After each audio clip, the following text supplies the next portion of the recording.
दोस्तों, आपका स्वागत है। हम बहुत आभारी हैं कि आप हमारे साथ प्रोफेसी ओडिसी कार्यक्रम में शामिल हुए हैं। और जैसा कि मैंने बताया, मुझे उम्मीद है कि आप अपनी सीट बेल्ट लगा चुके होंगे, क्योंकि हम एक एक्शन से भरपूर प्रस्तुति के लिए तैयार हैं। और फिर से मैं उन लोगों का स्वागत करना चाहता हूं जो हमें टेलीविजन पर या ऑनलाइन देख रहे हैं। हमारे पास दुनिया भर से दर्शक हैं। मेरा नाम पादरी डग बैचेलर है और पिछले लगभग 45 वर्षों से अपने पसंदीदा विषय परमेश्वर के वचन और बाइबल की भविष्यवाणी के बारे में बात करना मेरे लिए सौभाग्य की बात रही है। और मैं उस शहर में वापस आकर बहुत खुश हूं जहां मैं पला बड़ा हूं, न्यूयॉर्क शहर। और आप सभी का यहां आने के लिए बहुत बहुत धन्यवाद। आज रात की प्रस्तुति सबसे महत्वपूर्ण में से एक है। हम मसीह की वापसी के संकेतों से निपट रहे हैं और मैं अपने दोस्तों को याद दिलाना चाहता हूं कि हम जो पाठ कवर करने जा रहे हैं वे ऑनलाइन उपलब्ध हैं और आप बस भविष्यवाणी ओडिसी वेबसाइट पर जा सकते हैं। वह है prophecyodyssey.com। और जो लोग यहाँ हैं, आप लोगों को एक निःशुल्क प्रति मिलेगी। हम आपको पाठों के उत्तर देने जा रहे हैं और आप उन्हें भर सकते हैं। और जब आप समाप्त कर लेंगे तो आपके पास एक सुंदर बाइंडर होगा जिसमें ये सभी अध्ययन होंगे और आप अपने दोस्तों और अपने परिवार के साथ खुशखबरी साझा कर सकते हैं। खैर, हमें बहुत कुछ कवर करना है और इसलिए हम सीधे अपनी प्रस्तुति में जा रहे हैं। मैं एक तरह से प्रश्न उत्तर पद्धति का उपयोग करता हूँ। यीशु ने सिखाने के लिए इसका इस्तेमाल किया और इसलिए हम आज रात मसीह की वापसी के संकेतों पर अपने अध्ययन के प्रश्न संख्या 1 पर जाने वाले हैं। स्कॉटलैंड में प्रभु के वर्ष में कुछ घटित हुआ। तट से दूर इमाद शहर में उन्होंने एक भयानक तूफान का सामना किया था और उस तूफान की वजह से कई दिनों तक कोई भी मछली पकड़ने नहीं जा सका और वे सभी घाटों पर किनारे पर बंधे हुए थे।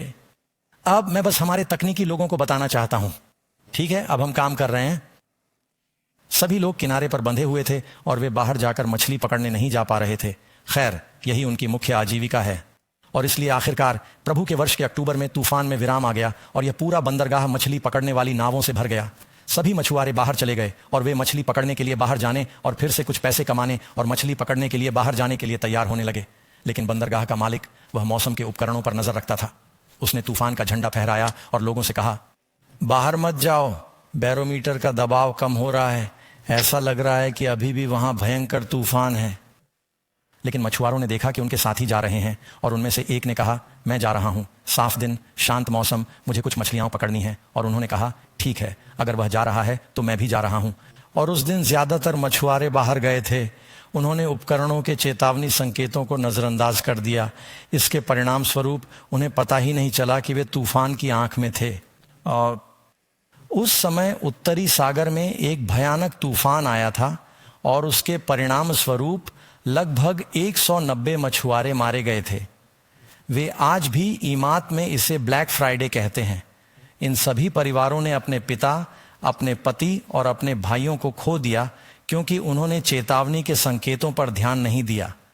परमेश्वर के वचन में प्रभु हमें आने वाली घटनाओं के बारे में चेतावनी देते हैं। यीशु ने कहा कि उसका आगमन कुछ वैसा ही होगा जैसा नूह के दिनों में हुआ था। तुम्हें पता है, परमेश्वर ने नूह से कहा था एक तूफान आने वाला है, और नूह ने लोगों से कहा और नूह ने तैयारी की। और बहुत से लोगों ने कहा, तुम्हें पता है, मुझे लगता है कि नूह सही है, दुनिया बहुत बुरी है। लेकिन उन्होंने देखा तो उन्हें बारिश नहीं दिखी और यद्यपि उन्होंने ये चिन्ह देखे, फिर भी आकाश काला हो गया और सभी पक्षी जहाज के पास आ गए और सभी जानवर शुद्ध और अशुद्ध आ गए और वे सभी, और उन्होंने सोचा लेकिन बारिश नहीं होती। और वे तब तक इंतजार करते रहे जब तक नूह और सभी लोग जहाज में प्रवेश नहीं कर गए। और फिर दरवाजा बंद होने के बाद बारिश शुरू हो गई और तब तक बहुत देर हो चुकी थी। यीशु ने कहा, जब मनुष्य का पुत्र आएगा तो ऐसा ही होगा। परमेश्वर हमें बचाने के लिए भविष्यवाणी देता है।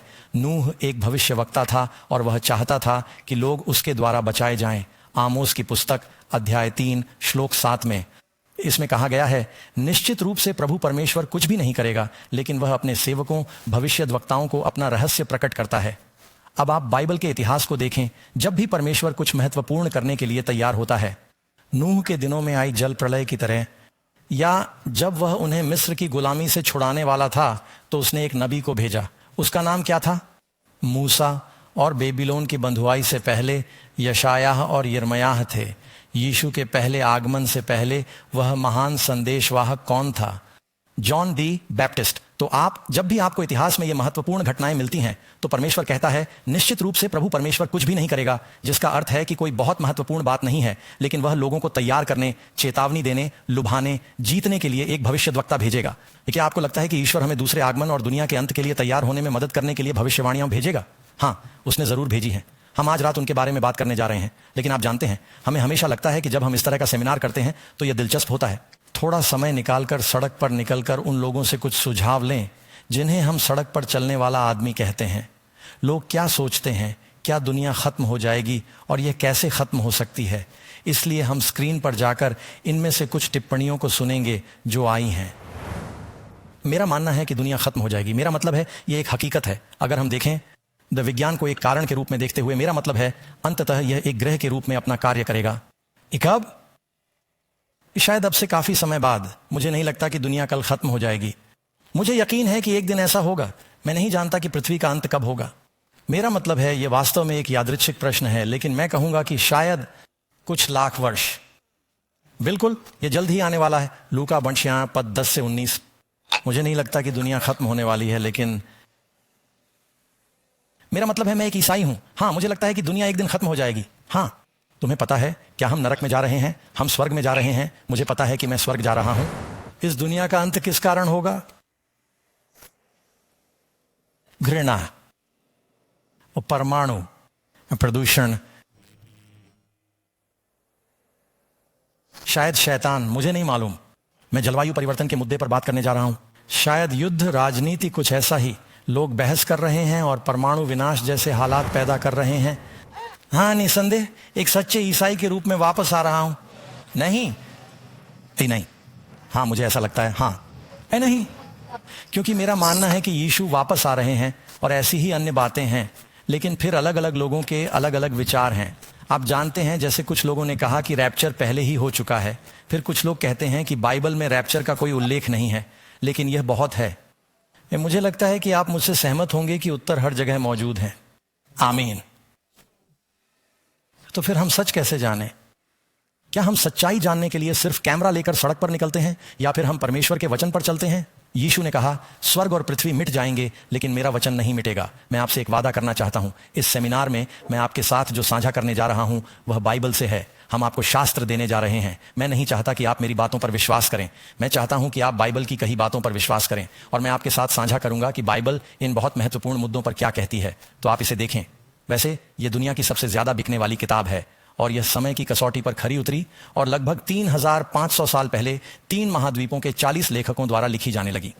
कुछ चरवाहे, राजा, शास्त्री, मछुआरे थे। सभी अलग अलग पृष्ठभूमि से थे, और फिर भी यह समय की कसौटी पर खरी उतरी है। इसका एक कारण है, यह एक प्रेरित पुस्तक है। तो ठीक है, हमारे अध्ययन में प्रश्न संख्या 1, यीशु को इस बात पर कितनी उम्मीद थी कि वह फिर से आएगा? बाइबल क्या कहती है? मसीह ने यूहन्ना 14 में कहा, मुझे उम्मीद है कि आपने यह वादा याद कर लिया होगा।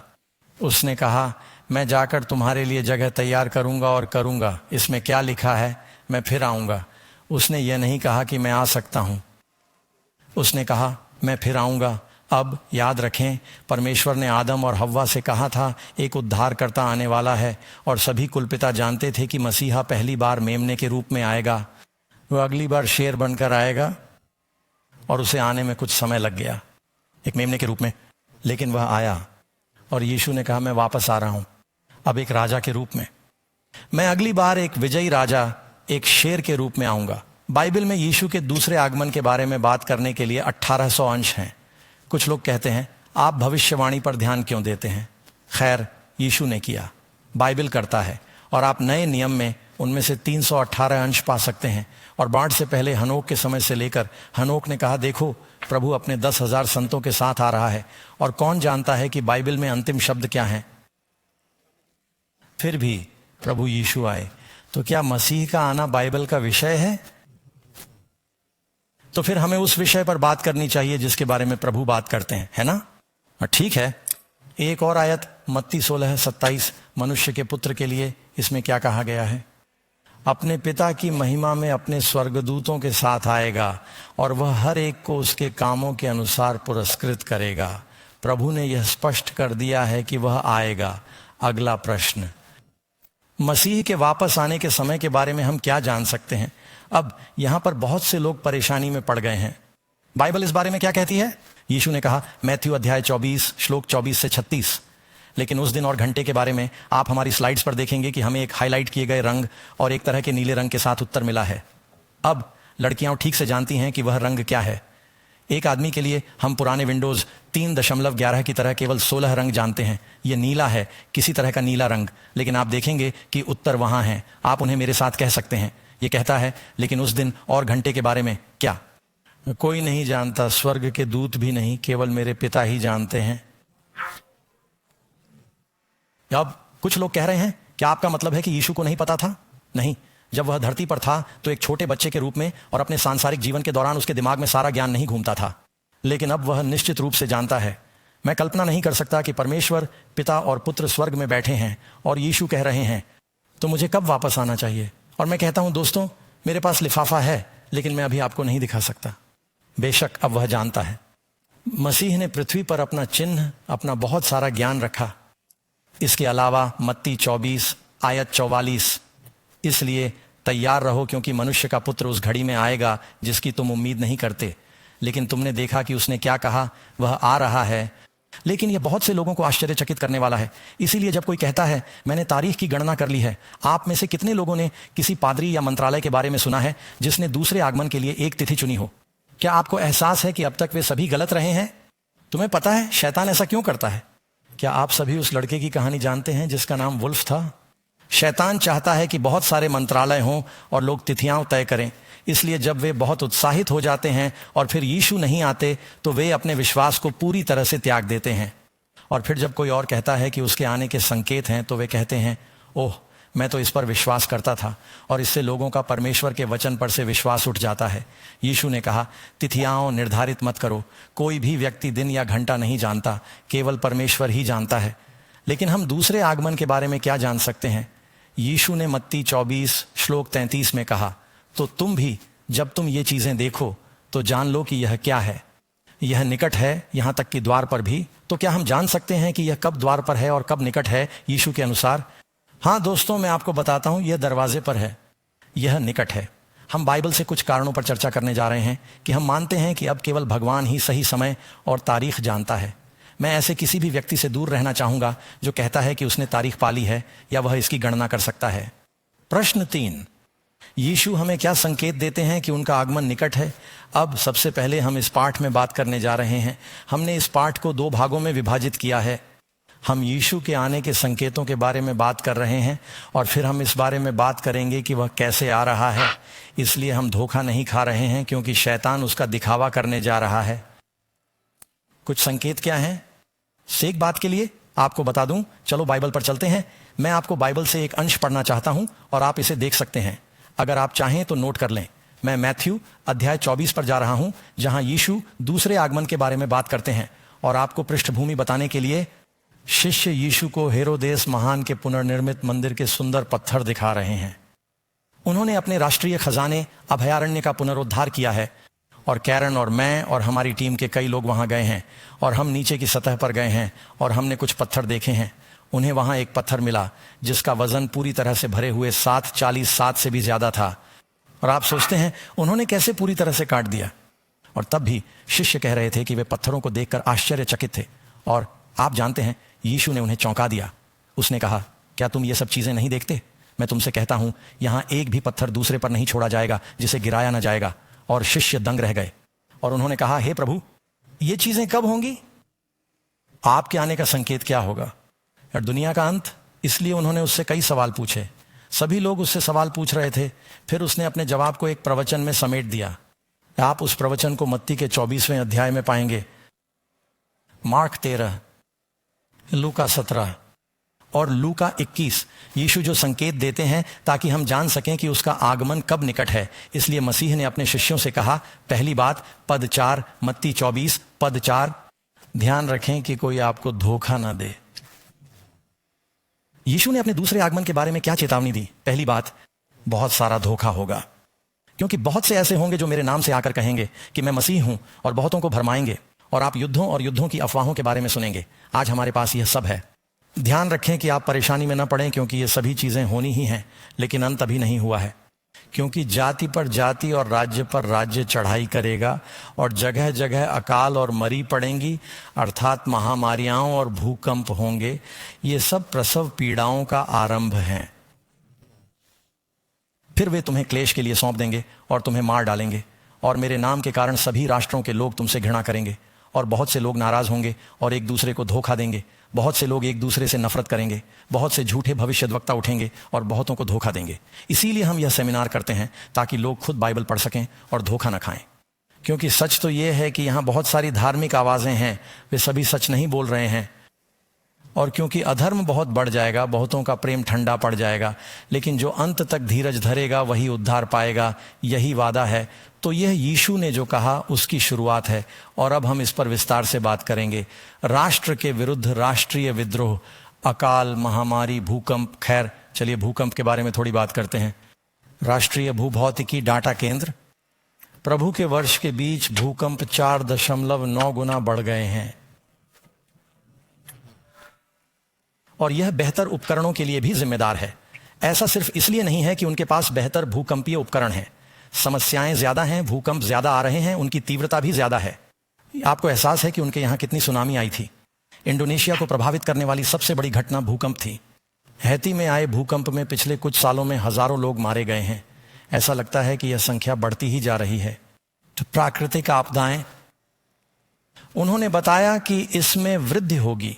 उन्होंने कहा कि वास्तव में बीबीसी के अनुसार मौसम संबंधी आपदाओं की संख्या में 50 वर्षों में 5 गुना वृद्धि हुई है। अब यह कोई धार्मिक रिपोर्ट नहीं है, यह म्यूनिख स्थित एक बीमा कंपनी की रिपोर्ट है। और वे जानना चाहते हैं कि बीमा कैसे किया जाता है, और वे प्राकृतिक आपदाओं को देखते हैं, क्योंकि जितनी अधिक आपदाएं होती हैं उतना ही अधिक धन का नुकसान होता है, और वे एक प्रवृत्ति देखते हैं। यह कोई धार्मिक संगठन नहीं है। क्या आपने देखा है कि भूभौतिकीय, मौसम संबंधी, जल विज्ञान संबंधी और जलवायु संबंधी आपदाओं में वृद्धि हो रही है, और अधिक लोगों के साथ दुनिया में अधिक लोग उनसे प्रभावित होते हैं। यीशु ने कहा कि विपत्तियां, महामारी होंगी, वही शब्द। क्या किसी को याद है कि 2019 और 223 के बीच क्या हुआ था? एक वैश्विक प्लेग, और यह सबसे घातक नहीं था। आप 1918 में वापस जाएं। स्पेनिश फ्लू से लगभग 30 से 50 मिलियन लोग मारे गए थे। और हां, आप जानते ही हैं, उस क्षेत्र के नेता कह रहे हैं कि भविष्य में कुछ और भी बुरा हो सकता है। यीशु ने कहा कि अंतिम दिनों में ये चीजें तेजी से बढ़ेंगी। और 21 में इबोला प्रकोप से हजारों लोग मारे गए, और हम जानते हैं कि कोविड ने कुछ समय के लिए दुनिया को पंगु बना दिया था। यीशु हमें अंतिम दिनों का एक और संकेत देते हैं। उन्होंने कहा कि यह वैसा ही होगा जैसा नूह के दिनों में था, कि लोगों के दिलों की कठोरता के कारण उनका प्यार ठंडा पड़ जाएगा और हिंसा और बढ़ जाएगी। अब मुझे पता है कि तुम अच्छे लोग हो, लेकिन न्यूयॉर्क शहर में हर कोई आपके जितना अच्छा नहीं है। और मैं और कैरन कल रात समाचार देख रहे थे। आप में से कुछ लोगों ने देखा कि वे अभी अभी आए थे। कुछ यादृच्छिक आदमी ऊपर जाकर एक बूढ़ी औरत को पीटा। वह नहीं जानता था कि उसने उसे सड़क पर पटक दिया और चला गया। इसे पागलपन भरी हिंसा कहते हैं। यीशु ने कहा कि यह नूह के दिनों की तरह ही एक संकेत होगा। नूह के दिनों के बारे में यह क्या कहता है? आप उत्पत्ति में पढ़ सकते हैं, पृथ्वी परमेश्वर के सामने भ्रष्ट और हिंसा से भरी हुई थी। अब मैं तुम्हें कुछ बता दूं, ये मेरी निजी नाराजगी की तरह है। हर कोई ये जानने की कोशिश कर रहा है कि इतनी हिंसा क्यों है। और मैं ये नहीं कह रहा हूं कि बंदूकों और अधिक घातक बंदूकों की संख्या में वृद्धि कोई कारक नहीं है, लेकिन मुझे लगता है कि यह इससे भी बड़ी बात है। यदि आपका समाज हिंसा से मनोरंजन करता है, यदि आपके पास युवा लोगों की एक पीढ़ी है जो डिजिटल पात्रों को गोली मारने वाले खेल खेलते हुए बड़ी होती है, तो वे जल्द ही कल्पना और वास्तविकता के बीच का अंतर खो देते हैं। ये मानव जीवन का मूल्य कम हो गया है। अगर हम सब खून खराबा देखकर मनोरंजन कर रहे हैं, तो दर्शकों को बनाए रखने के लिए हर नए कार्यक्रम के साथ यह और भी बदतर होता जा रहा है। और हम आश्चर्य करते हैं कि हिंसा क्यों बढ़ रही है। खैर, शायद ऐसा इसलिए है क्योंकि लोग इसका सेवन कर रहे हैं और यह हमारे स्वभाव को प्रभावित कर रहा है। मैं इस पर एक से अधिक बार आमीन की सराहना करता हूं, क्योंकि मैंने आपको सच बताया है। यदि हम अपना सारा समय इसमें लगा दें, तो आप जो देखते हैं वैसे ही बन जाते हैं। यदि आपकी संस्कृति विश्व भर में फैली हुई है और हम अमेरिका में जो कुछ भी उत्पादित करते हैं वह अंतर्राष्ट्रीय स्तर पर आयातित होता है, और यदि हम अंतर्राष्ट्रीय स्तर पर हिंसा का आयात कर रहे हैं, तो हमें आश्चर्य होता है कि हिंसा क्यों बढ़ रही है। पुरुषों के दिल ठंडे होते जा रहे हैं, मित्रों, हमें सुसमाचार की आवश्यकता है। अनैतिकता बढ़ रही है, न केवल विवाह के टूटने में बल्कि विवाह की परिभाषा में भी। दोस्तों, मैंने आपको बताया था कि मैं आपको बाइबल में क्या लिखा है यह बताने जा रहा हूं। क्या आप चाहते हैं कि मैं ऐसा करूं? मैं आपको बताने जा रहा हूं कि बाइबल क्या कहती है। यीशु ने कहा, जैसा लूत के दिनों में हुआ था वैसा ही उस दिन भी होगा जब मनुष्य का पुत्र प्रकट होगा। क्या आप जानते हैं कि लगभग 2 लाख अमेरिकी लोग पोर्न एडिक्ट हैं? यहां मेरे पास कुछ आंकड़े हैं, मैं उन सभी को याद नहीं कर सकता, लेकिन मैंने इन आंकड़ों पर कुछ नोट्स बनाए हैं जिन्हें मैंने आपके साथ साझा करने के लिए अपनी बाइबल के सामने लिखा है। 40 मिलियन अमेरिकी लोग, कुल संख्या केवल 340 मिलियन है। 40 मिलियन अमेरिकी लोग नियमित रूप से पोर्न साइट्स पर जाते हैं। पोर्नोग्राफी उद्योग हर साल दुनिया भर में $97 बिलियन कमाता है। यह माइक्रोसॉफ्ट, गूगल, ओरेकल और शीर्ष 10 तकनीकी कंपनियों की संयुक्त कमाई से भी ज्यादा है। सभी इंटरनेट डाउनलोड का 35%। जब आप आश्चर्य करते हैं कि आपका इंटरनेट धीमा क्यों है, इन सभी इंटरनेट डाउनलोडों में से 35% पोर्नोग्राफी से संबंधित हैं। उस बैंडविड्थ के बारे में सोचिए जो बढ़ेगी। 34% इंटरनेट उपयोगकर्ताओं को अवांछित जोखिम का सामना करना पड़ा है और ऐसा पहली बार 8 वर्ष की आयु में हुआ है। तो 8 से 11 बजे का समय वह समय है जब यह पहली बार सामने आता है। पोर्न देखने वालों में 1/3 महिलाएं हैं और यह सभी तलाक में महत्वपूर्ण भूमिका निभाता है। मैं एक पादरी हूं और दुर्भाग्य से हमें विवाह परामर्श करना पड़ता है। मैं गवाही दे सकता हूं कि यह सच है। यह एक महामारी है और यीशु ने कहा, आप जानते हैं, सदोम और अमोरा में समस्याएं सभी स्तरों पर यौन अनैतिकता थीं। लेकिन मुझे लगता है कि हम सहमत हैं। यीशु ने कहा, ये मेरे शब्द नहीं हैं, इसलिए मुझे उम्मीद है कि आप इसे नफरत भरे भाषण के रूप में नहीं देखेंगे। यीशु ने शुरू से ही कहा था, भगवान ने उन्हें नर और मादा बनाया, उन्होंने हमें 20 विकल्प नहीं दिए। मैं अभी भी यीशु पर विश्वास करता हूं। मुझे खेद है, तुम्हें यह बात उससे पूछनी होगी, मुझ पर नाराज मत हो। बढ़ती जनसंख्या दुनिया भर में वर्ष 2005 तक पृथ्वी की जनसंख्या 9.5 अरब हो जाएगी। मेरे पास एक और नोट है जिसे मैं आपको पढ़ना चाहता हूं। जब आप इसके बारे में सोचते हैं तो यह बहुत ही शानदार लगता है, क्योंकि यह एक और कारण है कि मुझे लगता है कि यह हमेशा के लिए नहीं चल सकता। इसे सुने। इसमें संपूर्ण मानव इतिहास लग गया, लगभग 1800 तक, प्रथम 1 अरब लोगों तक पहुंचने के लिए। आप जानते हैं, पहले 1 अरब लोगों तक पहुंचने में बाइबल का लगभग 5000 वर्ष का इतिहास लगा। फिर इसमें केवल 130 वर्ष लगे। दूसरा बिलियन पाने के लिए हमें 1930 में वापस जाना पड़ा। तीसरा बिलियन पाने में 30 साल लग गए। मुझे याद है जब आज दुनिया में 3 बिलियन लोग थे, आज नहीं, मुझे यह याद है। चौथे अरब तक पहुंचने में 15 वर्ष लगे। 5वां अरब 13 साल। अब दुनिया में 8 अरब से ज्यादा लोग हैं और इसी दौरान मानवता दुनिया भर में विकास कर रही है और फैल रही है और अविश्वसनीय मात्रा में संसाधनों का उपयोग कर रही है। और मैं आपको याद दिलाना चाहता हूं दोस्तों, मैंने इस साल पूरी दुनिया की यात्रा की है। करेन और मैं भारत, पाकिस्तान, दुबई, इंडोनेशिया, चीन। मुझे वास्तव में चीन में प्रचार करने का सौभाग्य मिला। हम पनामा, ग्वाटेमाला, रूस, ऑस्ट्रेलिया में थे। हम फिजी, न्यू गिनी गए हैं। हम पूरी दुनिया में गए हैं और मैं देखता हूं कि क्या हुआ है। मैं एक पायलट भी हूं, इसलिए मैं देश के ऊपर से उड़ान भरता हूं और मैं उन जगहों को देखता हूं जहां मैं पहले उड़ान भरता था, जो जंगल थे। अब ये जगह फैली हुई है और आप सोचते हैं कि ऐसा कब तक चल सकता है। इसी समय के दौरान 1970 के बाद से मानवता का सफाया हो गया है। जानवरों की आबादी का 60% इस दुनिया में। अब वहां गायों की संख्या पहले से कहीं अधिक है। संभवतः सुअरों और मुर्गियों की संख्या पहले से कहीं अधिक है, क्योंकि हम क्या करेंगे मैकडोनाल्ड्स और केंटुकी फ्राइड चिकन के बिना, है ना? लेकिन अन्य वन्य जीव, आप जानते हैं, मैंने इतिहास की किताबें पढ़ी हैं। जब लुईस और क्लार्क ने उत्तरी अमेरिका को पार किया तो उन्हें 1.5 दिन लग गए। उन्हें नदी पार करने के लिए भैंसों के झुंड का इंतजार करना पड़ा। उन्हें 1 दिन इंतजार करना पड़ा और लाखों भैंसें मिल गईं। यदि आप एक भैंस देखते हैं, तुम जाओ, ओह देखो, एक भैंस। आसमान कबूतरों से काला हो जाता था, वे सब गायब हो गए हैं। दुनिया चलती नहीं रह सकती। क्या आप जानते हैं यीशु ने क्या कहा था? जब तक वे दिन कम ना हो जाए। अंतिम दिनों की बात करें तो कोई भी प्राणी सुरक्षित नहीं रहेगा। यहां पर शरीर शब्द का अर्थ है कि जब तक वह नहीं आएगा तब तक कुछ भी जीवित नहीं बचेगा, क्योंकि आने के लिए कुछ भी नहीं होगा। अंततः मनुष्य आत्मविनाश कर लेगा। इसलिए हमारे संसाधन घटते जा रहे हैं। संयुक्त राष्ट्र ने 24 के लिए अपना वैश्विक संसाधन परिदृश्य जारी किया है। हम संसाधनों को पृथ्वी द्वारा स्थायी रूप से उपलब्ध कराए जाने की तुलना में कहीं अधिक तेजी से उपभोग करने के बारे में चिंतित हैं। कुछ चीजें दोबारा उपलब्ध नहीं कराई जा सकती हैं। हम नया तेल नहीं बना रहे हैं। 250 तक दुनिया की मांग को पूरा करने के लिए 3 पृथ्वी की आवश्यकता होगी। राजनीतिक अस्थिरता और परमाणु हथियार ऐसी चीजें हैं जिनके बारे में सोचना चाहिए। आपको यह एहसास होगा कि मनुष्य ने कभी भी ऐसा हथियार नहीं बनाया जिसका उसने प्रयोग न किया हो, और सभी परमाणु हथियारों को नष्ट करने के बजाय अमेरिका और रूस के पास मुख्य रूप से सबसे बड़ी संख्या है।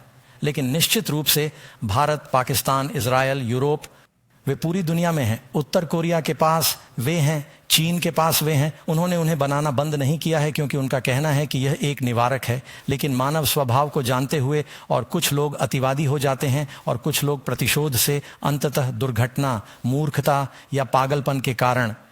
यदि यीशु नहीं आए तो कोई ना कोई कुछ ना कुछ अवश्य करेगा।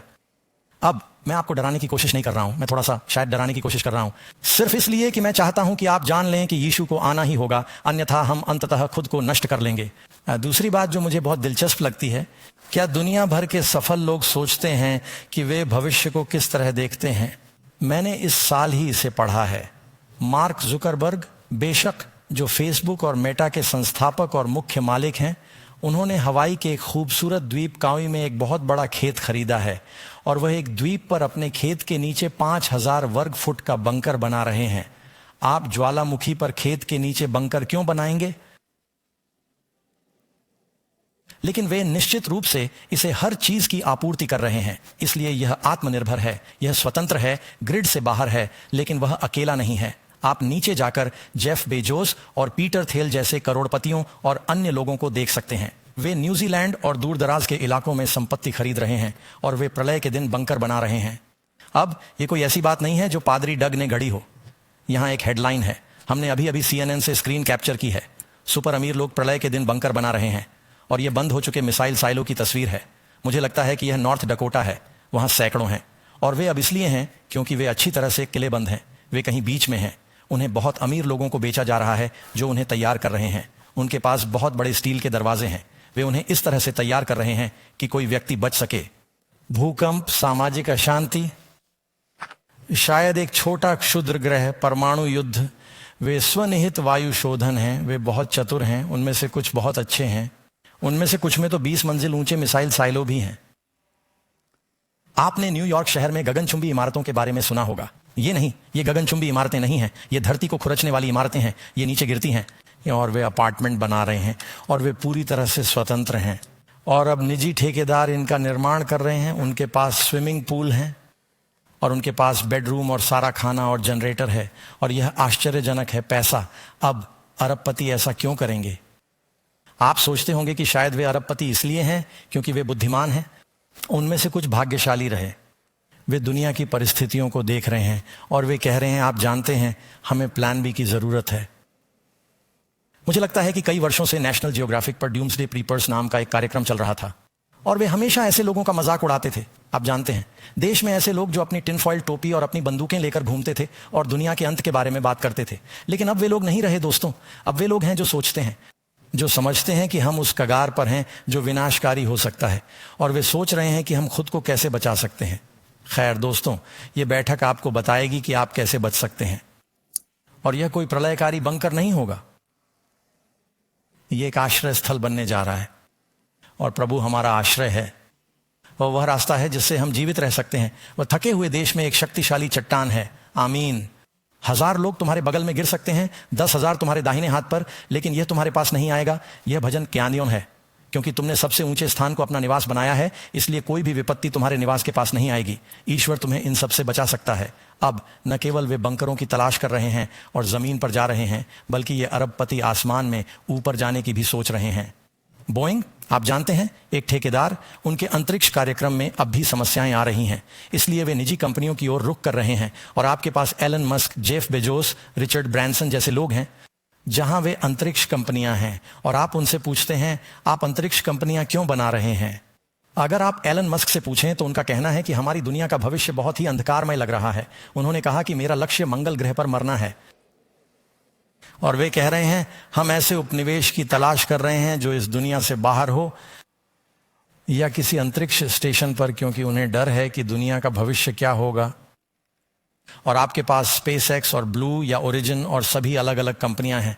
और सच कहूं तो मैं वहां की यात्रा करना पसंद करूंगा, ये काफी दिलचस्प होगा। यहां कुछ अन्य कारण दिए गए हैं जिनके कारण मैं सोचता हूं कि यीशु शीघ्र ही आ रहे हैं और जो मुझे इतना उत्साहित करते हैं। ज्ञान में बढ़ोतरी। क्या आप जानते हैं कि बाइबल में इसकी भविष्यवाणी की गई थी?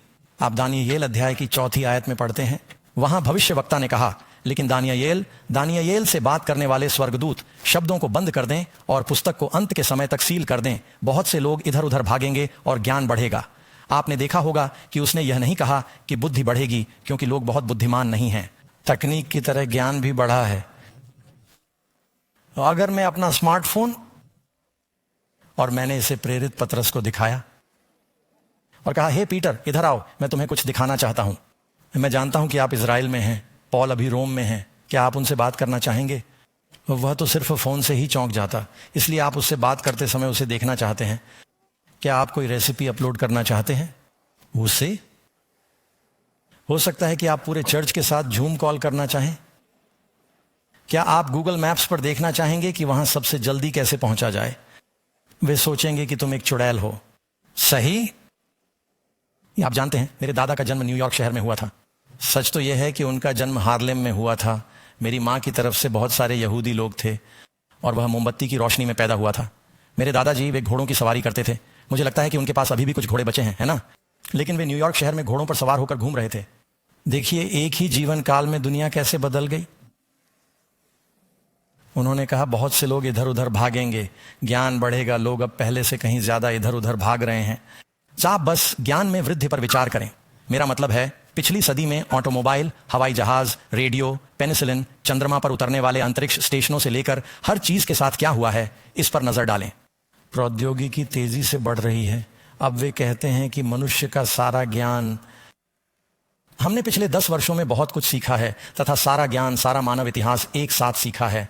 और अब एआई के साथ, और यह इंटरनेट की तरह एक दोधारी तलवार है। सभी संचारों की तरह इसका उपयोग अच्छे या बुरे के लिए किया जा सकता है, लेकिन यह बहुत डरावना है कि यह क्या करेगा। वैश्विक सुसमाचार प्रचार, अब यह मुझे वास्तव में उत्साहित करता है। यीशु ने वापस आने से पहले एक संकेत कहा, मैथ्यू 4:14, और राज्य का यह सुसमाचार सारे जगत में प्रचार किया जाएगा कि सब जातियों पर गवाही हो और तब अंत आ जाएगा। जरा सोचिए कि न्यूयॉर्क शहर में क्या हो रहा है, और आप जानते हैं दुनिया भर में जो हो रहा है उसकी तुलना में हमारे पास एक मामूली भीड़ है। अभी इसमें भाग लेने वाले लोगों की संख्या दसियों हजार या लाखों नहीं है, या वे कल ऐसा करेंगे क्योंकि समय बदल जाएगा। और अब हम दुनिया में जहां भी जाते हैं ये आश्चर्यजनक है। मैं मध्य पूर्व जाता हूं और लोग तंबू में रहते हैं, और तंबू से एक सैटेलाइट डिश निकल रही है और बकरियां सामने के दरवाजे से अंदर बाहर आ जा रही हैं, लेकिन उन्हें सैटेलाइट टीवी मिला। यह सच है।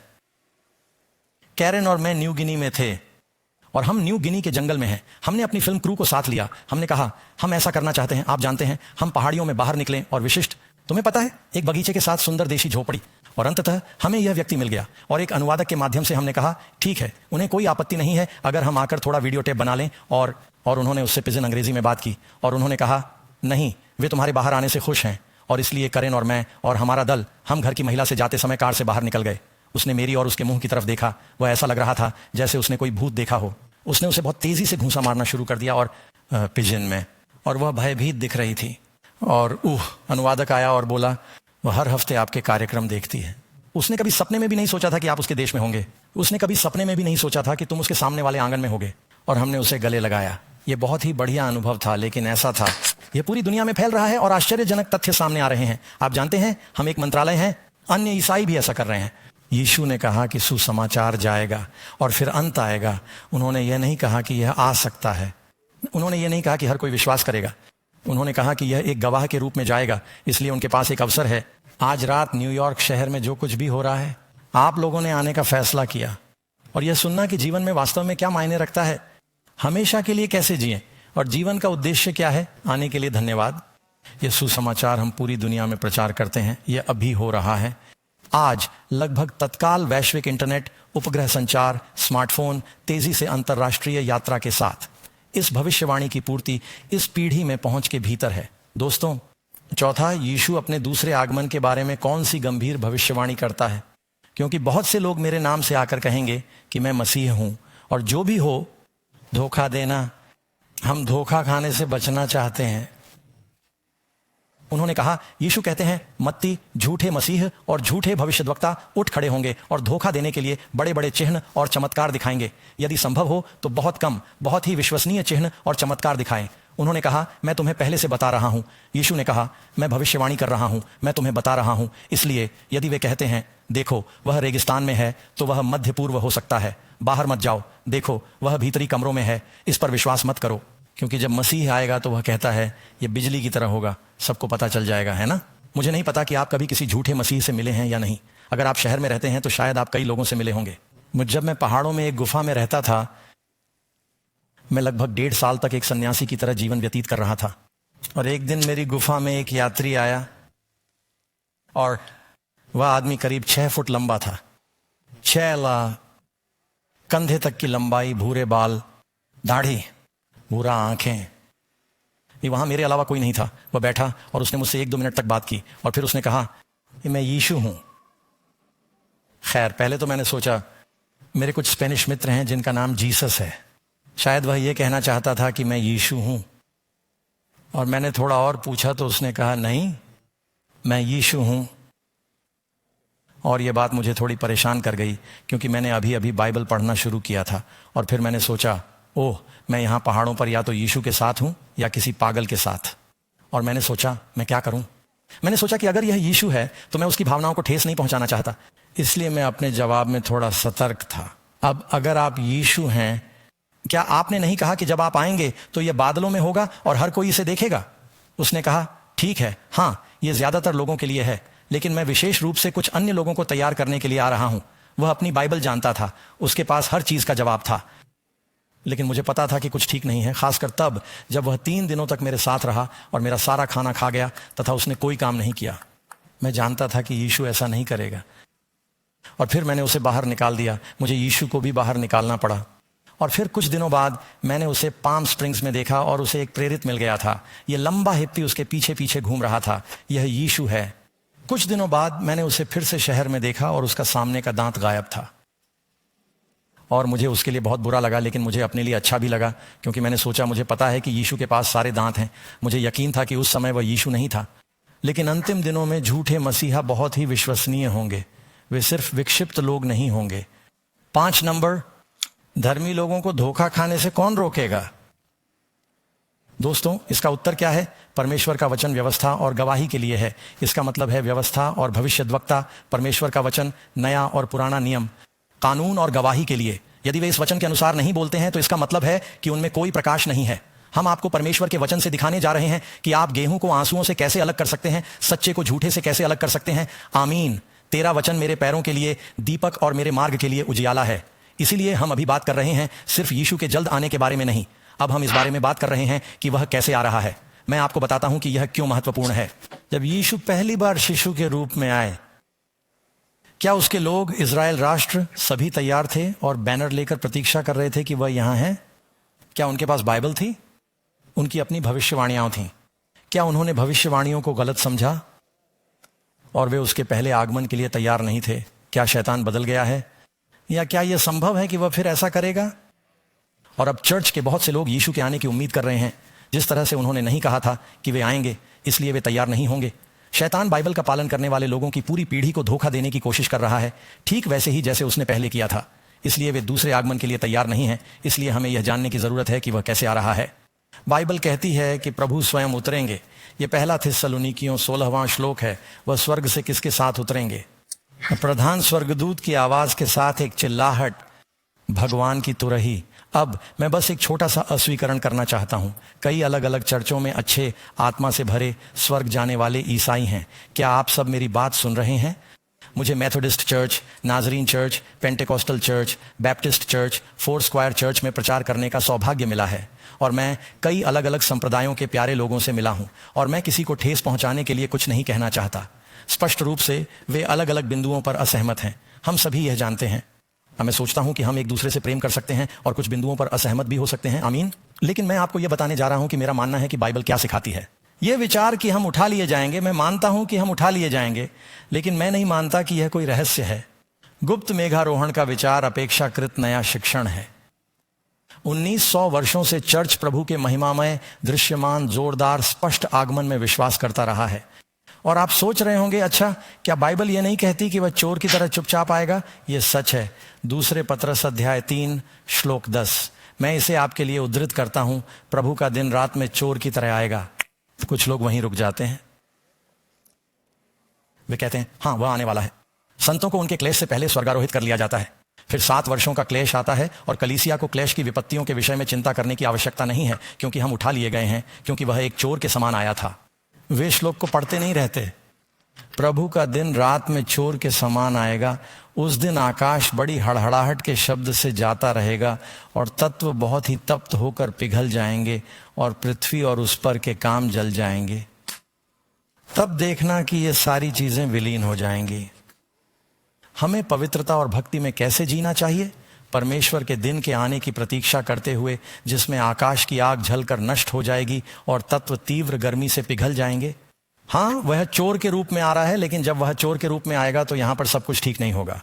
इसमें कहा गया है कि वह चिल्लाते हुए आएगा एक तुरही के साथ।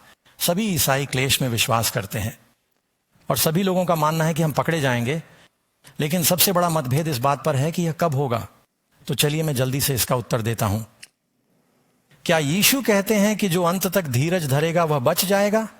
यदि कलीसिया क्लेश से पहले ही उठ चुकी है तो हमें धीरज धरने की क्या आवश्यकता है? हम इस्राएल के बच्चे हैं। वैसे महान क्लेश भी प्रकाशित वाक्य 15 और 16 में वर्णित 7 अंतिम विपत्तियों के समान ही है। यही महान क्लेश है। बाइबल में ऐसा कहा गया है। क्या इस्राएल के लोग मिस्र में थे जब मिस्र पर 10 विपत्तियां आईं? परमेश्वर ने उन्हें पिछली 7 विपत्तियों से बचाया। पहले 3 विपत्तियों से वे मिस्रियों के साथ गुजरे, अंतिम 7 विपत्तियों से वे सुरक्षित रहे। क्या वह प्रकाशित वाक्य में वर्णित 7 अंतिम विपत्तियों से हमारी रक्षा करेगा? वह ऐसा करेगा, लेकिन वे मिस्र में थे और उसने उनकी रक्षा की। इसीलिए उसने कहा कि अब तुम जहां रहोगे वहां कोई विपत्ति नहीं आएगी। केवल अपनी आंखों से तुम अपने दाएं और बाएं दुष्टों की सजा देख पाओगे। क्या परमेश्वर ने नूह को जल प्रलय से बचाया या जल प्रलय के जरिए, बाढ़ के माध्यम से? क्या परमेश्वर ने अय्यूब को उसकी परीक्षाओं से बचाया या उसकी परीक्षाओं के द्वारा? क्या परमेश्वर ने यूसुफ को उसके संकटों से बचाया या उसके संकटों के द्वारा बचाया? क्या बाइबल नहीं कहती, पौल प्रेरितों के काम अध्याय 14, क्लेश के माध्यम से हम परमेश्वर के राज्य में प्रवेश करते हैं? मुझे यह विश्वास करना अच्छा लगेगा कि हम सभी क्लेश से पहले स्वर्गारोहित हो जाएंगे। दोस्तों, यह बहुत आसान होगा। अगर हम स्वर्ग पहुंच जाते हैं तो मैं गलत हूं, मैं माफी मांगूंगा, लेकिन मुझे यह बाइबल में नहीं मिला। मुझे लगता है कि परमेश्वर हमें बताता है कि अब हमें अपने विश्वास को मजबूत करने की जरूरत है ताकि हम खड़े हो सकें। यीशु कहते हैं, प्रार्थना करो कि तुम इन सभी चीजों से बचने के योग्य बनो और जब मनुष्य का पुत्र आए तो उसके सामने खड़े हो सको। अब आइए जानें कि बाइबल क्या कहती है। क्या यह ठीक है? ये ठीक है। चलते रहो। यिर्मयाह 25, प्रभु ऊपर से दहाड़ेंगे और अपने पवित्र निवास से अपनी आवाज बुलंद करेंगे। वह अपने झुंड के खिलाफ जोर से दहाड़ेंगे। वह पृथ्वी के सभी निवासियों के खिलाफ अंगूरों को रौंदने वालों की तरह चिल्लाएंगे। हमारा परमेश्वर आएगा और आएगा क्या कहता है? चुप नहीं रहेगा। उसके सामने आग भस्म हो जाएगी और उसके चारों ओर बहुत तूफान होगा। और मुझे पता है कि टिम लाहे के जरिए बहुत से प्यारे लोग सीखे गए हैं। अच्छे आदमी ने लेफ्ट बिहाइंड सीरीज लिखी है, रंगीन। सबसे पहली बात जो वह कहते हैं वह यह है कि यह एक उपन्यास है। उन्होंने कहा कि यह धर्म ग्रंथों में नहीं लिखा गया है। उन्होंने कहा कि यह एक उपन्यास है। और पायलट साथ में उड़ रहे थे और अचानक सह पायलट गायब हो गया। वे दोनों पायलट थे और प्लेग फैल गया क्योंकि वे स्वर्ग में चले गए थे और कोई और नहीं। आदमी अपनी पत्नी से बात करने जाता है और वह वहां नहीं होती। बिस्तर पर सिर्फ उसके कपड़े और कर्लर होते हैं क्योंकि उसे स्वर्ग में ले जाया गया है। वह पीछे रह गया, लेकिन उसे दूसरा मौका मिला। देखो, शैतान लोगों से कह रहा है कि तुम्हें दूसरा मौका मिलेगा। नहीं दोस्तों, अब आपको तैयार होना होगा, क्योंकि जब यीशु आएगा, नंबर 7, जब यीशु वापस आएगा तो उसे कौन देखेगा? बाइबल क्या कहती है? तब मनुष्य के पुत्र का चिन्ह स्वर्ग में दिखाई देगा और पृथ्वी के सभी कबीले विलाप करेंगे और वे मनुष्य के पुत्र को सामर्थ्य और महान महिमा के साथ स्वर्ग के बादलों में आते देखेंगे। प्रकाशित वाक्य 1:7। देखो, वह बादलों में आ रहा है और कितनी आंखें हैं। हर आंख उसे देखेगी। लोग हमेशा कहते हैं, पादरी डग, कैसे हर आंख उसे गोल दुनिया में देख सकती है? यह उसी क्षण के बारे में नहीं कहता। इसका मतलब है कि जिस दिन वह आएगा वह पूरी धरती पर छा जाएगा, उस दिन हर कोई उसे देखेगा। 8वां, जब यीशु आएगा तो उसके साथ कौन होगा? जब मनुष्य का पुत्र अपनी महिमा में आएगा और उसके साथ सभी पवित्र स्वर्गदूत होंगे। अब एक स्वर्गदूत की महिमा कैसी थी? आप जानते हैं, बाइबल कहती है कि यह पूर्व से पश्चिम तक चमकती बिजली की तरह है। मत्ती 24:27। जब यीशु आए तो 1 या 2 स्वर्गदूतों ने पत्थर को लुढ़का दिया। मुझे लगता है कि एक स्वर्गदूत ने पत्थर को लुढ़का दिया, लेकिन महिलाओं ने अंदर देखा। उन्होंने 2 स्वर्गदूतों और उस एक स्वर्गदूत की महिमा को देखा। रोमन रक्षक नीचे गिर गए जैसे कि वे मर गए हों। बाइबल में कहा गया है, प्रथम राजा, कि प्रभु के एक दूत ने एक रात में 1,85,000 अश्शूर सैनिकों को मार गिराया। एक देवदूत, प्रभु का दूत मिस्र से होकर गया। एक स्वर्गदूत ने ज्येष्ठ पुत्र को नष्ट कर दिया। जब प्रभु सभी स्वर्गदूतों के साथ आएगा, क्या आपको सुबह अपने दोस्त को फोन करके पूछना पड़ेगा कि क्या तुमने कल यह देखा था? हाँ, वे सभी देवदूत, स्वर्ग में हर स्वर्गदूत। यीशु के आने पर धर्मियों का क्या होगा? क्योंकि प्रभु स्वयं स्वर्ग से उतरेगा और वह भी एक जय जयकार के साथ, अर्थात प्रधान स्वर्गदूत की आवाज के साथ। हमने यह पढ़ा, लेकिन दूसरे भाग पर ध्यान दें। और जो मसीह में मरे हैं, पुनरुत्थान होता है। मसीह में मरे हुए लोग मसीह के आने पर जी उठते हैं। और अगर आप पहले कुरिन्थियों 15 में पढ़ते हैं तो वह इस बारे में बात कर रहा है कि यह कब होता है? आखिरी तुरही के समय, मसीह के आने पर। क्योंकि तुरही बजेगी और हम पलक झपकते ही आखिरी तुरही के समय जीवित हो जाएंगे। तुरही बजेगी और मुर्दे अविनाशी रूप में उठाए जाएंगे। हमारे पास महिमामय शरीर हैं और हम बदल जाएंगे। पहला थिस्सलुनीकियों 4:17, हम उठा लिए गए हैं। बाइबल कहती है जब वह आएगा तो हम किस दिशा में जाएंगे? हम ऊपर जाते हैं। यही परमानंद है। परमानंद का अर्थ है उठा लिया जाना। इसका अर्थ है शक्ति से बह जाना। संख्या 10, यीशु के आगमन के साथ और कौन से भौतिक प्रमाण होंगे? आप यहां देख सकते हैं। और वहां शोर और गर्जन और बिजलियां थीं। और वहां एक महान, अच्छा, इससे पहले इतना बड़ा और शक्तिशाली भूकंप कभी नहीं आया है। रिक्टर स्केल पर इसकी तीव्रता 55 होगी। कहते हैं हर द्वीप गायब हो जाता है, पहाड़ नहीं मिलते। हर किसी को इसके बारे में पता चल जाएगा। संख्या 11, जीवितों के कारण यीशु के आने की चमक क्या होगी? दुष्ट कौन है? अब आपके पास मसीह में मरे हुए लोग हैं और मसीह में जीवित लोग उठाए गए हैं। दुष्टों का क्या होगा? उनका क्या होगा? वैसे यहां किसी को भी इस श्रेणी में आने की जरूरत नहीं है। आप आज रात यहां इसलिए आए हैं क्योंकि प्रभु चाहते हैं कि आप पहले समूह में रहें।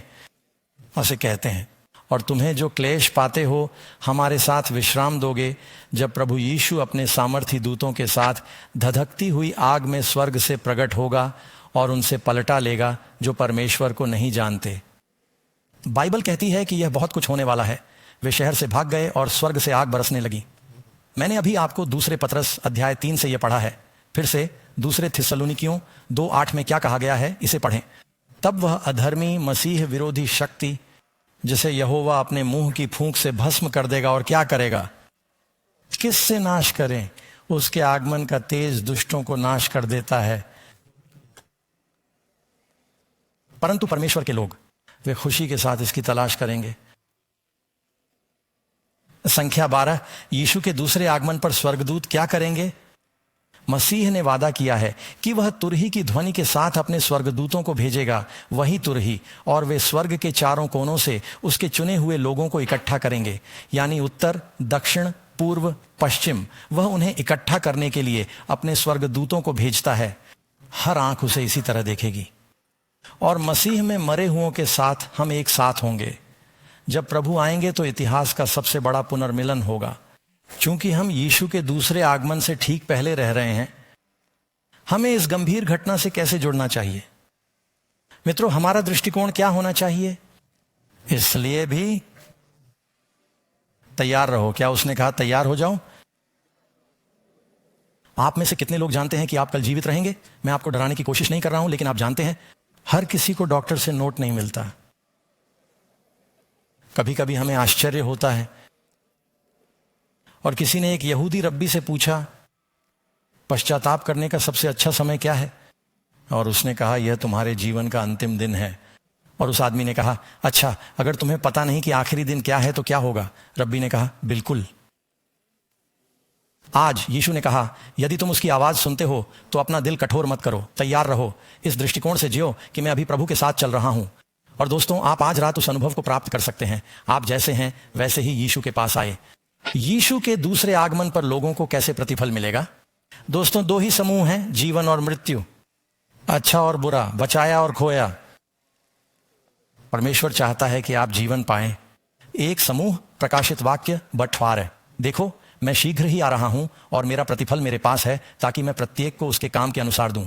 अब एक पल रुको, पादरी डग, मैंने सोचा कि हम अनुग्रह से बचाए गए हैं। आप हैं। और जब आप यीशु के पास वैसे ही आते हैं जैसे आप हैं, तो वह आपके सभी पापों को क्षमा कर देता है। आप आज रात प्रार्थना कर सकते हैं और कह सकते हैं, प्रभु मुझे क्षमा करें, मैं आपके पास आना चाहता हूं। मुझे नहीं पता कि मैं कल कैसे जीने वाला हूं, लेकिन मैं अभी आपके पास आ रहा हूं। वह आपको स्वीकार करेगा, वह आपको क्षमा करेगा और फिर वह तुम्हें एक अलग जीवन जीने में मदद करेगा। और जब तुम्हारा हृदय बदलेगा तो तुम्हारे कार्य भी बदल जाएंगे। अतः ये कृतियां संकेत देती हैं कि जीवन बदल गया है। आप कर्मों से नहीं बचाए गए हैं, आप अनुग्रह से बचाए गए हैं, लेकिन वह बचाने वाला अनुग्रह आपके कार्यों को बदल देगा। ये संख्या 15। जब यीशु आएगा तो दुष्ट लोग क्या कहेंगे? उत्तर दुष्ट। प्रकाशित वाक्य 20:17 में वे पहाड़ों और चट्टानों से कहते हैं, हम पर गिरो और हमें सिंहासन पर बैठे उसके चेहरे से और मेमने के क्रोध से छिपाओ। आप आमतौर पर यीशु परमेश्वर के मेमने और क्रोध के बारे में नहीं सोचते हैं। कुछ लोग कहते हैं, मुझे पुराने नियम के परमेश्वर से ज्यादा नए नियम का परमेश्वर पसंद है। दोस्तों, यह वही परमेश्वर है। आपको पुराने नियम में अनुग्रह मिला, आपको नए नियम में क्रोध मिला। आपको पुराने नियम में विपत्तियां मिली, आपको नए नियम में विपत्तियां मिली। आपको पुराने नियम में मुक्ति मिली, आपको नए नियम में मुक्ति मिली। यह सब एक ही परमेश्वर है और वह चाहता है कि आप बच जाएं। वह आपके उद्धार के लिए आतुर है। वे कहेंगे, कौन खड़ा हो सकता है? यीशु ने कहा, हमेशा प्रार्थना करो कि तुम इन सब बातों से बच सको और मनुष्य के पुत्र के सामने खड़े हो सको। 16वीं संख्या।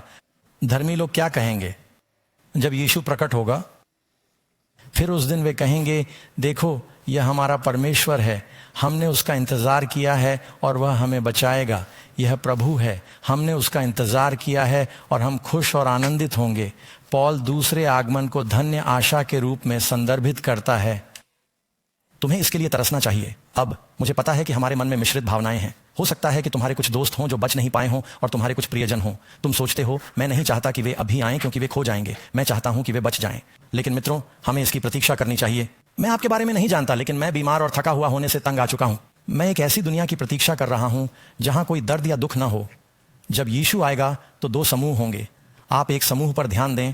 यदि आप जंगल में अंधेरी रात में बाहर जाते हैं और आपको एक टॉर्च मिलती है और आप एक लॉग या एक पत्थर को पलटते हैं और आप चमकते हैं, प्रकाश से दूर रेंगते हुए आप इन सभी कीड़ों को देख सकते हैं। या आपको जंगल में जाने की जरूरत नहीं है। बस अगर आपके पास कोई कॉकरोच है तो इसे आजमाएं, वे प्रकाश से भागते हैं। लेकिन यदि आप जंगल में हैं और आप लाइट जला देते हैं, पतंगे प्रकाश में आते हैं। जब यीशु आएगा तो दो प्रकार के लोग होंगे, तिलछट्टे और पतंगे। आप क्या बनना चाहते हैं? आप तितली बनना चाहते हैं। यह पतंगों से बेहतर नहीं है। लेकिन तुम्हें पता है क्या, तितली बनना, पतंगा बनना, वहां एक काया पलट है। ऐसा होता है, शुरू में यह एक निराशाजनक गंदा सा कीड़ा जैसा दिखता है जो जमीन से चिपका हुआ है, लेकिन यह खाता है और खाता है और खाता है और यह इस परिवर्तन से गुजरता है जहां यह एक नया प्राणी बन जाता है। और इस सेमिनार के दौरान हम परमेश्वर के वचन पर भोजन करने जा रहे हैं और आप एक परिवर्तन का अनुभव करने जा रहे हैं। किसी भी चीज को आपको इससे दूर न जाने दें। यीशु के वापस आने का मुख्य उद्देश्य क्या है? वह शादी की भाषा का इस्तेमाल करता है। वह अपनी दुल्हन से प्यार करता है। उसने कहा, मैं तुम्हारे लिए जगह तैयार करने गया हूं और मैं फिर आऊंगा। कौन सा पति अपनी दुल्हन के लिए अपनी जान देकर उसके लिए एक आलीशान घर बनवाएगा और दुल्हन को भूल जाएगा? वह चाहता है कि आप उसके साथ रहें। वो तुमसे प्यार करता है। और आप जो घर पर बैठकर देख रहे हैं और आप जो यहां हैं, मैं नहीं जानता कि तुम अपनी जिंदगी में कहां हो, लेकिन मैं तुम्हें बताता हूं, यीशु ने सबसे महत्वपूर्ण बात कही है। सबसे पहले परमेश्वर के राज्य और उसकी धार्मिकता की खोज करना है। वह तुम्हारे लिए जगह तैयार करने गया है और वह चाहता है कि आप उसके साथ रहें। अब मैं जानता हूं कि तुम्हारे जीवन में हजारों चीजें चल रही हैं और शैतान दुनिया में आखिरी चीज जो चाहता है वो है कि तुम इन सभाओं में शामिल हो, क्योंकि वह तुम्हें खोना नहीं चाहता। यीशु आपको बचाना चाहता है। जीवन में असली लड़ाई रूस, यूक्रेन और मध्य पूर्व में इजराइल के बीच की लड़ाई नहीं है। लड़ाई अच्छाई और बुराई के बीच है, मसीह और शैतान के बीच है। और वे आपके दिल और दिमाग पर कब्जा करने के लिए लड़ रहे हैं और आपको टाई ब्रेकिंग वोट मिला है। कितने लोग जीसस कहना चाहते हैं? मैं आपको अपना दिल देना चाहता हूं और आप जो देख रहे हैं, आप अभी यह निर्णय ले सकते हैं। मुझे आपके साथ प्रार्थना करने दें। प्रेमी प्रभु, हम आपसे अपने दिलों में आने के लिए कहना चाहते हैं। हम वैसे ही आ रहे हैं जैसे हम हैं। इन लोगों को आशीर्वाद दें प्रभु, इस श्रृंखला को आशीर्वाद दें, उन्हें अपनी आत्मा से भरें और हमें तैयार होने में मदद करें। मैं प्रार्थना करता हूं कि आप प्रत्येक व्यक्ति के जीवन में अपनी आत्मा डालेंगे, हमें यात्रा करने की दया दें और हमें फिर से लाए। हम मसीह के नाम पर मांगते हैं, आमीन। ठीक है दोस्तों, हमारी अगली मुलाकात कब है? कल रात वही जगह। आप जो देख रहे हैं, हम इतिहास की भविष्यवाणी के बारे में बात करने जा रहे हैं। बाइबल में सबसे अद्भुत भविष्यवाणी। आप इसे मिस नहीं करना चाहेंगे। अपने दोस्तों को साथ लाएं। अगर आपके कोई दोस्त नहीं हैं तो अपने दुश्मनों को साथ लाएं। भगवान आपको आशीर्वाद दें और आपकी शाम अच्छी हो। आने के लिए आपका बहुत बहुत धन्यवाद।